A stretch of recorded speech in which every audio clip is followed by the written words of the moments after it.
Le prophète Mohammed sallallahu alayhi wa sallam nous a enseigné un hadith rapporté par Hakim et Ibn Hibban. Le hadith nous enseigne une règle fondamentale de la foi.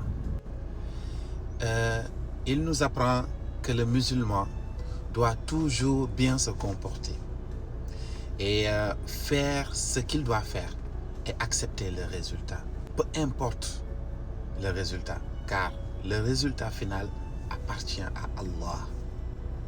Peu importe ce résultat est bon ou mauvais, victoire ou défaite, le musulman doit être toujours soumis à Allah et accepter et dire Alhamdulillah. Ce hadith parlait d'un individu qui avait laissé son chameau et venir vers le prophète sallallahu alayhi wa sallam pour lui dire je me suis soumis à Allah, donc c'est pas la peine que j'attache mon chameau. Le prophète sallallahu alayhi wa sallam lui dit non, il faut attacher ton chameau et se soumettre à Allah.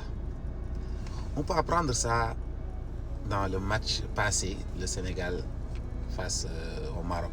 Quand la chose est bonne, quand la chose est merveilleuse, quand la chose est magnifique, formidable, comme tu le souhaites, comme par exemple une victoire, c'est une épreuve.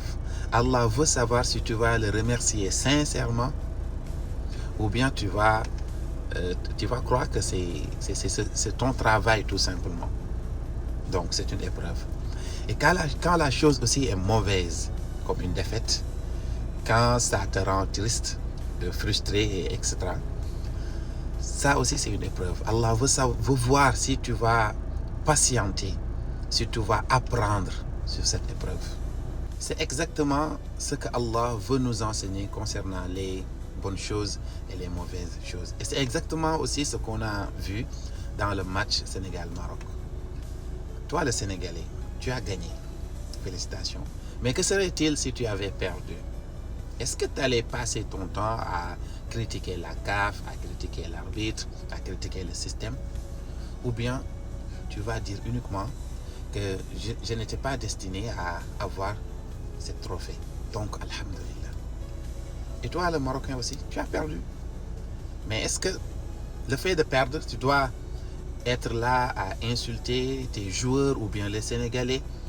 Ou bien tu dois dire juste alhamdulillah, Allah, j'accepte. Et je te demande parmi tes bienfaits.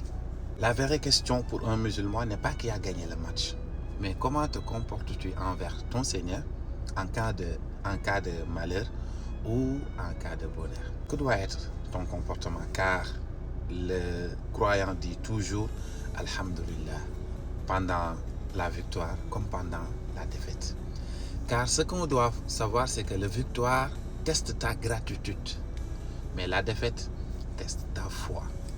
Disons toujours alhamdulillah ala kulli hal. Wassalamu alaikum wa rahmatullahi wa barakatuh. Yonent Yàlla Muhammad sallallahu alayhi wa sallam, sallallahu alayka ya habibi ya rasulallah. wax nañu xadis boo xamante ne mën nañ ko jàngee ci final CAN bi passé. Encore une fois di féliciter Sénégal ci seen mbir yi nga xamante ne c'est gigantesque yoo xamante ne def nañ ko. yal na yàlla def mu nekk victoire bu ñuy jik. waaye xadis bi Amr ibn Umayya moo ñu ko nettali, ñëw na ci Ibn Hibban, ñëw na ci Hakim. Yonent bi wax joo xamante ne dafay nduróog li ñu gis keroog ci final bi. dafa am benn waay bu ñëw ci yonent yàlla Muhammad sallallahu alayhi wa sallam mu ne yonent bi man day tellement que damaa wakkirlu ci yàlla sama gëléem gi sax tënkuma ko maanaam takkuma ko fenn, dama kaa bàyyi rek mu dem, ma wakkirlu ci yàlla ne dana ma ko sàmmal. yonent bi ne ko déet, demal nga takku ko nga wakkirlu ci yàlla. ñu déggee ci ne wakkirlu ci yàlla mooy nga def li nga war a def yépp, après résultat bi nga bàyyee ko yàlla.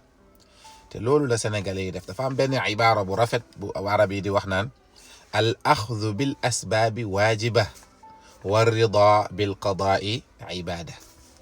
ñu ne def li nga war a def, jël say précaution, liggéey li nga war a liggéey, entraîner li nga war a entraîner, ñëw te donner à fond, loolu waajib la, mooy obligation la, da nga ko war a def yow nit ki. waaye nag wa rida bil qadaai ibada, nga gërëm li yàlla dogal day bokk ci jaamu.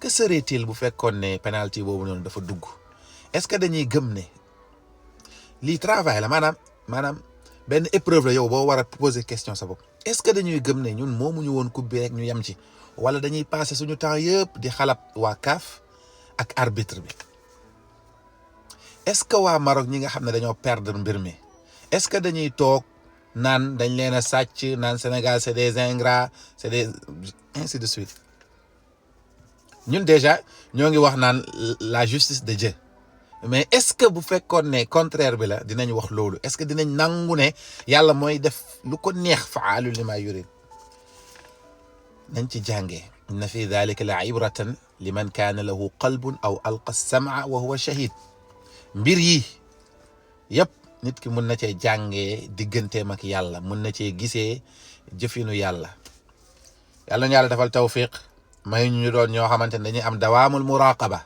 mooy di teewlu yàlla ci lu ne bu neexee bu ñu kontaanee may bi nañu kontaanee yàlla mi maye may bi bu naqaree nañu gëm ne am na lu ci yàlla dugal ci biir ñun xamuñu ko moom moo ko xam wassalaamu aleykum wa rahmatullah